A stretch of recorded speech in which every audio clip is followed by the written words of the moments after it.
starttia siihen toiseen osaotteluun, mutta vielä kerran vierasjoukkue myllyttää päälle. Eipä myllytäkään, vaan hienosti sieltä tullaan alueelle. Sitten taitavat veivit Myttyseltä. Myttynen tuo kiekon alueella ja mikä maali! Oi, oi, oi, oi, mikä maali Matias Myttyseltä!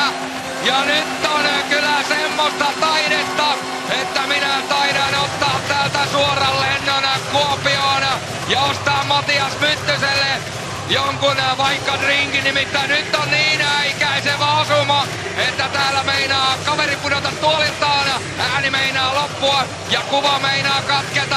Matias Myttynen vauhtiin ja katsokaa mikä veivi ja sen jälkeen uutta veiviä. Kärkiveivi ja ei muuta kuin Rystyltä ohi Terkvistin ja peli on 2-0. Wow, ei voi muuta sanoa, kyllä on kaunis maali, siitä laitetaan niin sanotusti ruotsalaiset nippuun ja iltakoneella takaisin kohti Tukholmaa ja peli on kotijoukkueelle 2-0. Maalintekijänä Matias Myttynen ajassa 59-47.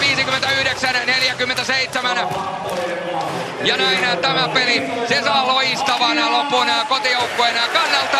Ja viimeiset sekunnit pelataan, ja kun viimeiset sekunnit pelataan, niin Kalpa voittaa tämän ottelun, ja se voittaa tämän ottelun 2-0.